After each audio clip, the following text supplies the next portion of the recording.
Hello ស្វាគមន៍បងប្អូនទាំងអស់គ្នាចូលមកទស្សនាភាពបន្តនៃរឿងអំណាចធម៌ពលនៃច្រកទ្វារអាតកំមាំងដែលជាភាគទី7របស់យើងអធិស្ឋានទុកមុនផងប្រសិនបើមានឮសំឡេងរំខានដោយសារតែនៅក្បែរបន្ទប់របស់ admin មានអ្នកជិតខាងក៏រៀបពិធីមង្គលការធ្វើសំឡេង play maker ឮចូលមកខាងក្នុងរឿងបែបនឹងជាមិនផុតនោះទេម្ដងគេម្ដងយើងប៉ុន្តែសម្រាប់ admin ប្រហែលជាមិនទាន់ដល់គូរោគតែមួយមកចម្រាញ់ថ្នាំមិនបានផងចាប់ផ្ដើមនៅសាយរឿងការប្រកួតនៅក្នុងទីក្រុង Function ក៏បានមកដល់ដែលធ្វើមនុស្សម្នាជាចាំក៏បានប្រញាប់នាំគ្នាចូលទៅទស្សនាឡើងក៏កុញនៅក្នុងសាយប្រកួតមួយនោះដែលមានទីធ្លាធំដូចជា start បាល់ទាត់អញ្ចឹងដែលយើងក៏បានឃើញគណៈកម្មការមកពីសាលាគុនធានលូឈ្មោះថាលោកគ្រូហ្វឹងឡាវឆានធ្វើការគោរពសូមថ្លែងអំណរគុណយ៉ាងជ្រាលជ្រៅចំពោះមិត្តរួមការងារទាំងអស់របស់ខ្ញុំហើយនឹងគ្រូសាធំៗទាំង4ដែលបានផ្ដល់កិត្តិយសចូលរួមក្នុងការប្រកួតប្រជែងនៅក្នុងឆ្នាំនេះដែលបានប្រារព្ធឡើងក្នុងសាលាគុនធានលូរបស់ពួកយើងដោយព្រឹត្តិការណ៍នៃសាលាគុនជាវស៊ីងគាត់បាននិយាយទៅកាន់លោកគ្រូលីកាងហៃស្ដាយណាស់ដែលលោកគ្រូធានមានជំងឺធ្ងន់ធ្ងរបានជាមិនអាចចូលរួមនៅក្នុងការប្រកួតមួយនេះលោកគ្រូលីកាងហៃក៏បានតបថាខ្ញុំគិតថាគាត់ខ្លាចសាលាគុនហ្វេហុងរបស់គាត់ចាញ់តែប៉ុណ្ណោះដោយលោកគណៈកម្មការក៏បានបន្តប្រកាសនៅច្បាប់ប្រកួតយោងតាមច្បាប់ចាស់ការប្រកួតនៅតែលំបាកគូប្រជែងត្រូវតែរិះសាជាជំនះជាប់គ្នាហើយប្រសិនបើគ្មាននរណាម្នាក់ឡើងមកប្រកួតប្រជែងបន្តយុវជនម្នាក់នោះនឹងក្លាយទៅជាអ្នកឈ្នះហើយនៅក្នុងឆ្នាំនេះផងដែរសាលាគុនទាំងប៊ូសុទ្ធតែមានមនុស្សដែលមានសមត្ថភាពខ្ញុំសង្ឃឹមថាទេពកោសល្យវ័យក្មេងរបស់អ្នករាល់គ្នានៅក្នុងថ្ងៃនេះមិនដកថយទៅណាឡើយតស៊ូឲ្យអស់ពីកម្លាំងកាយចិត្តស្របពេលនោះយុវជនក្លាហាន2នាក់ក៏បានបង្ហាញខ្លួននៅលើសីវៀនម្នាក់ទៀតកាន់នៅដើមម្នាក់ទៀតកាន់នៅលំពេងសំលេងជួងក៏បានគោះឡើងការប្រកួតចាប់ផ្ដើមនេះទាំងពីរអាវុធគ្រប់ដៃសម្រុកចូលរកគ្នាបើការវាប្រហារធ្វើនេះរកគ្នាស្រ័យហូរកញ្ជ្រៀវពេញនឹងចំណែកលោកម្ចាស់ឆេងនៃគ្រូសាជិនក៏បាននិយាយគ្នាជាមួយនឹងលោកម្ចាស់វូនៅក្នុងឆ្នាំនេះលោកម្ចាស់វាងបានអាវុធទៅមានទៀតហើយដោយលោកម្ចាស់វូក៏បាននិយាយអំពីរឿងព្រំដែនទាំង3ពលមានថ្មីនេះខ្ញុំបានឮមកថាវាមិនមានស្ថិរភាពល្អនោះទេលោកម្ចាស់ជិនគ្រូតែប្រុងប្រយ័ត្នរាល់ពេលដឹកទំនិញឆ្លងកាត់នៅតំបន់ទីនោះលោកម្ចាស់ចេងក៏បានតបថាមិនមែនគ្រាន់តែរត់ជប់ព្រំដែនទាំង3នោះទេដែលគ្មានស្ថិរភាពថ្មីនេះនៅក្នុងក្រុង Function របស់យើងមាននៅយុវជនម្នាក់បានប្លន់កូនក្រមុំទាំងកណ្ដាលថ្ងៃមើលទៅពួកគាត់មិនទាន់ដឹងទេថាគឺជាសកម្មភាពរបស់ស៊ឺមូដែលគឺជាអ្នកចាប់ចម្រិតកូនក្រមុំរបស់គ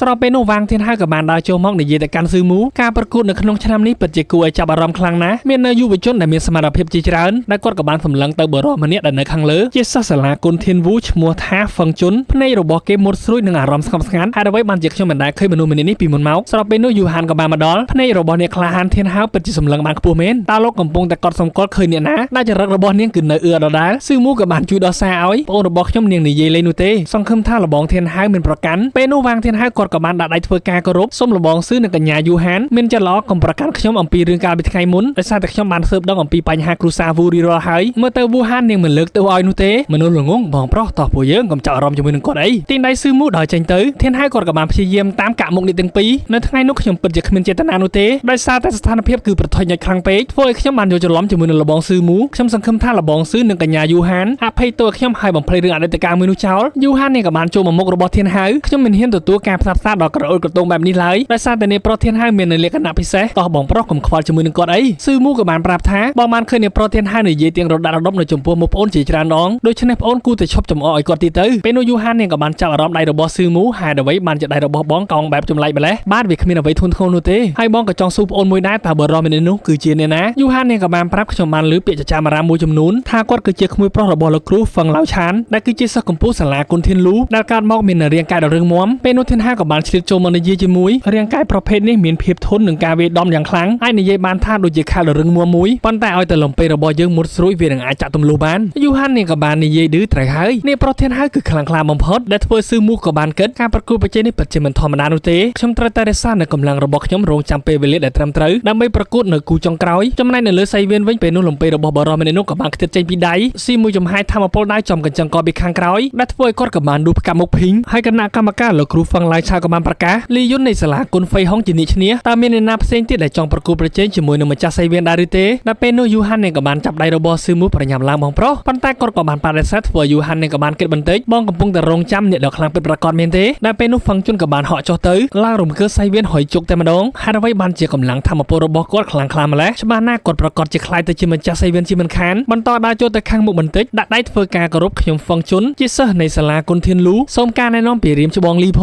ងគាត់ក៏បានធ្វើការគោរពគូសំទៅវិញដោយលោកគ្រូហ្វឹងឡាយឆានក៏បានប្រកាសថាការប្រកួតចាប់ផ្ដើមឥឡូវនេះលីយុនបានផ្ទុះនៅកម្លាំងធម្មពលបន្តិចសម្រុកចូលទៅយ៉ាងលឿនជាមួយនឹងផ្លែដៃដ៏មុតស្រួយស្របពេលគ្នាផងដែរហ្វឹងជុនក៏បានបញ្ឆេះនៅកម្លាំងធម្មពលរបស់គាត់សាយភីឡើងពេញនឹងបង្កើតទៅជាខែលអាវក្រដែកធ្វើឲ្យផ្លែដៃរបស់លីយុនចាក់មិនមុតនោះទេតើនេះវាអាចទៅរួចដោយរបៀបណាគាត់ក៏បានអាឡាខ្លួនមកខាងក្រោយវិញបន្តិចសម្រុកចូលមកវិញយ៉ាងលឿនកាប់ជាច្រើនដាវប៉ុន្តែហ្វឹងជុនឈោធ្វើមិនដឹងហាបី ដូចជាគ្មានរឿងអ្វីកើតឡើងទាល់តែសោះចំណែកលោកគ្រូលីកាងឲ្យមិនពេញចិត្តយ៉ាងខ្លាំងហ្វឹងឡៅឆានអាកញ្ជ្រុងកញ្ចាស់ឯងលាករឿងនេះបានល្អម្ល៉េះយកនៅមនុស្សដែលបានរៀននៅបច្ចេកទេសអាវដៃមកប្រកួតពិតជាថោកទាបខ្លាំងណាស់ពេលនោះព្រឹទ្ធាចារ្យនៃសាលាគុនជិនស៊ីងក៏បានអស់សង្ឃឹមច្បាស់ណាស់ប្រកាសជាត្រូវចាញ់គេយ៉ាងធ្ងន់ធ្ងរដោយសារតែបច្ចេកទេសអាវដៃគឺរឹងមាំខ្លាំងណាស់ដោយអ្វីដែលគាត់បាននិយាយមែនហ្វឹងជុនប្រឹងតែបន្តិចធ្វើឲ្យលីយុនក៏បានប៉ាមកខាងក្រោយបន្តវាមួយដៃថែមមួយជើងដែលពេលនោះលីយុនក៏បានប្រើប្រាស់បច្ចេកទេសរបស់គាត់លេចឡើងនៅចំហាយធម្មពលផ្លែដៃជាច្រើនក៏វាចូលទៅវាប្រហាប់បាញ់ចេញដូចជា BM21 ប៉ុន្តែមិនអាចធ្វើអ្វីហ្វឹងជុនបាននោះទេដោយសារតែគាត់បានប្រើប្រាស់បច្ចេកទេសអាវដៃការវាប្រហាររបស់ឯងទាំងអស់នេះគ្មានប្រយោជន៍សម្រាប់ខ្ញុំនោះទេហក់ចូលទៅបញ្ចេញអាវុធញញូរបស់គាត់ឡើងប៉ុណ្ណាណីវាត្រូវលីយុនឡើងខ្ចាយសៃវៀនមិនបញ្ឈប់ត្រឹមនឹងទេថែមមួយទៀតលន់លឺសូតែដឹបប៉ាងដូចជាក្របកងគោលប្រញាច់ទៅនឹងទ្វារសៃវៀនស្របពេលគ្នាផងដែរលំពេរបស់ធានហៅបានធ្វើនៅសកម្មភាពហោះចូលមកចាក់ទម្លុះនៅកៅអៅរបស់លីយុនព្យូរជាប់ទាញយកនៅលំពេចូលមកក្នុងដៃវិញបន្ទាប់មកហ្វឹងជុនក៏បានបកដៃហៅធានហៅឲ្យចូលទ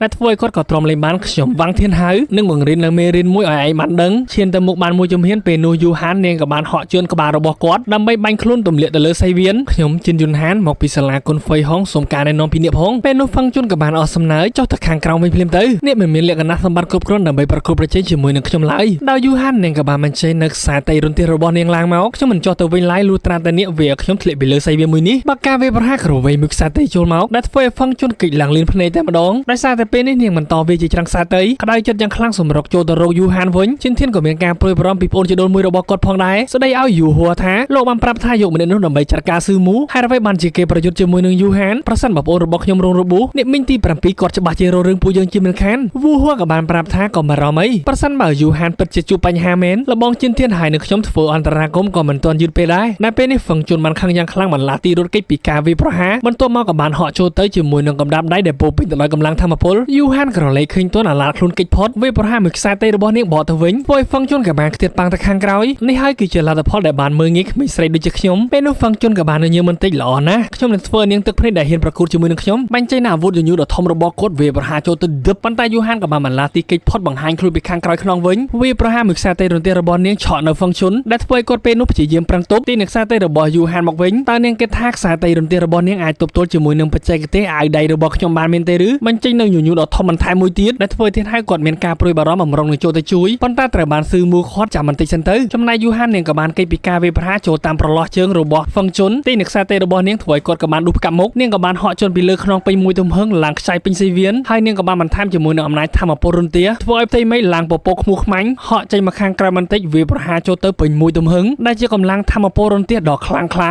ត្រូវហ្វឹងជុនពេញដឹបស្រ័យឡើងលាន់ពោពេញទៅដោយក្តីជឿជុកចាប់ដែលពេលនេះរាងកាយរបស់គាត់ដែលត្រូវបានធម្មពលរន្ទះនៃឋានស៊ូបាញ់ឡើងឈាមមុខខ្មៅព្រីកចំណែកយូហាននាងក៏បានសើចចំអកឲ្យអំណាចធម្មពលរបស់នាងមានតែប៉ុណ្្នឹងមែនទេដែលពេលនោះនាងរកគ្នាក៏បានស្រែកហូកិនជីរូពិតជាអស្ចារ្យមែនសូម្បីតែធានហៅក៏បានទាដៃឲ្យចំណែកលោកគ្រូលីកាហើយក៏បានសរសើរទៅលោកព្រឹទ្ធាចារ្យនៃសាលាគុនហ្វៃហុងដែលមាននៅកូនសិស្សដ៏ពូកែម្នាក់ពេលនោះយូហាននាងក៏បានប្រកាសថាតើមានរៀមច្បងណាចង់ប្រកួតជាមួយនឹងខ្ញុំទេមើលតែមុខក៏ដឹងហើយនាងកំពុងតែដាក់គោលដៅមកលើធានហៅនៅក្នុងថ្ងៃនេះខ្ញុំនឹងប្រយុទ្ធជាមួយនាងឲ្យបានទោះបីជាខ្ញុំមិនអាចយកឈ្នះលោកក៏ដោយក៏អាចធ្វើឲ្យលោកបាត់បង់នូវកម្លាំងខ្លះដែរនិងផ្ដល់ផលប្រយោជន៍ដល់បងប្រុសរបស់ខ្ញុំចង្អុលចេញទៅវាងធានហៅហើយអ្វីបានជាលោកមិនឡើងមកដែលធ្វើឲ្យពួកគាត់ពេលនេះឡើងចង់គៀងតែម្ដងចំណែកនាងរកគ្នាក៏បានគ្រប់គ្រងវាងធានហៅគាត់ក៏បានគេក្នុងចិត្តនាងនៅតែមានការខឹងសម្បាចំពោះការយកច្រឡំរបស់ខ្ញុំកាលពីពេលមុនទៀតបើខ្ញុំឡើងទៅវានឹងធ្វើឲ្យស្ថានភាពមួយនេះកាន់តែអាក្រក់ទៅដូច្នេះខ្ញុំមិនគូប្រកួតជាមួយនឹងនាងនោះទេហើយពេលនេះយូហាននាងក៏បាននិយាយឌឺដងវាអាចថាវាងធានហៅនៃសាលាគុនលេខ1របស់ក្រុងហ្វឹងឆឹងខ្លាចក្មេងស្រីម្នាក់រហូតដល់មិនហ៊ានឡើងមកប្រកួតដែលធ្វើឲ្យនាងរកគ្នានៅទីនោះក៏បានខ្សឹបខ្សៀវគ្នាដល់ថ្នាក់ធានហៅគាត់ទ្រាំលេងបានបញ្ចេញអាវុធលំពេរបស់គាត់ហត់ចូលទៅដើម្បីប្រឈមមុខជាមួយនឹងយូហានលើកដៃធ្វើការគោរពគូសមសូមកញ្ញាជិនជួយណែនាំខ្ញុំផងពន្លាតនៅលំពេរបស់គាត់ប្រែខ្លាយទៅជាវិញជាមួយនឹងធម្មពលភ្លើងវូហាននាងក៏បានប្រាប់ថាសូមអ្នកប្រុសវាងធានហៅ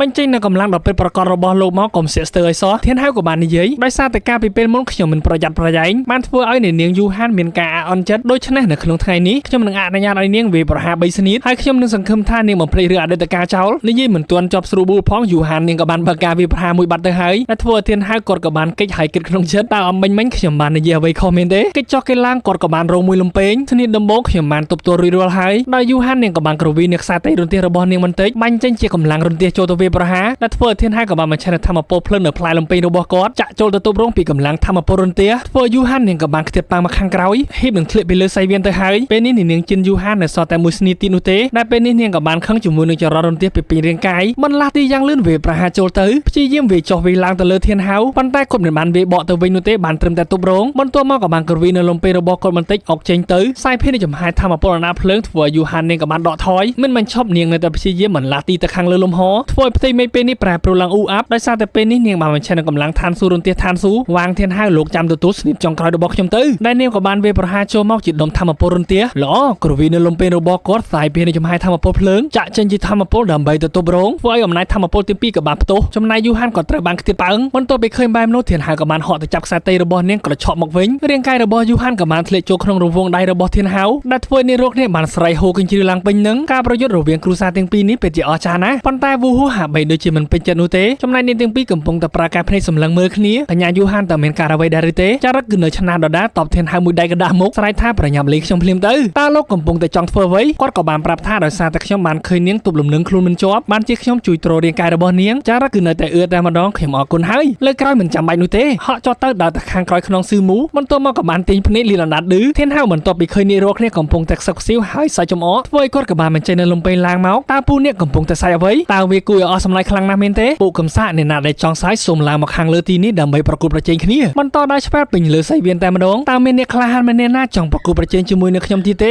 យូហាននាងក៏បានអូដៃស៊ឺមូចូលមកដែលនាងក៏បានប្រាប់ថាបងប្រុសមុននឹងវាងធានហៅគាត់បានធ្វើបាបខ្ញុំដូច្នេះបងត្រូវតែសងសឹកគាត់ធានហៅគាត់ក៏បានចង្អុលថាស៊ឺមូឡើងមកកុំឲ្យគេថាសេនរីផ្លាយស៊ឺមូក៏បានហក់ចូលទៅបាញ់ចេញអាវុធរបស់គាត់ឡើងមកនាងចង់ប្រកួតជាមួយនឹងខ្ញុំមែនទេធានហៅក៏បានបញ្ចេញនៅស្ទាយលំពេរបស់គាត់បន្តិចខ្ញុំសង្ឃឹមថាបច្ចេកទេសកំណាប់ដៃរបស់នាងនឹងមិនធ្វើឲ្យខ្ញុំខកចិត្តនោះទេពេលនោះស៊ឺមូក៏បានដឹងវាហាក់ដូចជាលំពេអណ្ដាតភ្លើងដ៏ខ្លាំងរបស់គាត់បានឈានទៅដល់ភាពល្អឥតខ្ចោះហើយដូច្នេះខ្ញុំមិនអាចមើលស្រាលគាត់បានទីនោះទេពេលនោះយើងក៏បានឃើញកញ្ញាចុងសៀវពាក់នៅមូស្បៃដើរចូលមកក្នុងការប្រកួតមួយនោះធ្វើឲ្យវូហួរគាត់ក៏បានចាប់អារម្មណ៍រូបរាងមនុស្សស្រីម្នាក់នោះហើយអ្វីបានជាខ្ញុំស្រដៀងខ្លាំងម្ល៉េះសម្រាប់អ្នកទាំងអស់គ្នាដែលចង់ទស្សនាភាពបន្តភ្លាមៗអាចចូលជាសមាជិកកូនក្រុម VIP របស់ Admin បានដែលចំណាយត្រឹមតែ$1ក្នុងមួយខែតែប៉ុណ្ណោះអ្នកទាំងអស់គ្នានឹងអាចទស្សនាការសម្ដែងរឿងរបស់ Admin នៅក្នុងកូនក្រុម VIP បានដែល Admin មានភាពបន្តផុសជារៀងរាល់ថ្ងៃហើយមិនមែនមានតែមួយរឿងនេះនោះទេនៅមានរឿងផ្សេងទៀតចំនួន5-6ឯណោះប្រសិនបើអ្នកទាំងអស់គ្នាចាប់អារម្មណ៍អាចទាក់ទងទៅ Telegram ផ្ទាល់របស់ Admin បាន link នៅក្រោម comment និងហើយបងប្អូនទាំងអស់គ្នាសាយរឿងរបស់យើងក៏ត្រូវបានបញ្ចប់ក៏សូមអធិស្ឋានរាល់កំហុសខុសឆ្គងដែលបាននិយាយឡើងសម្រាប់ពេលនេះ Admin សូមជម្រាបលាបាយបាយ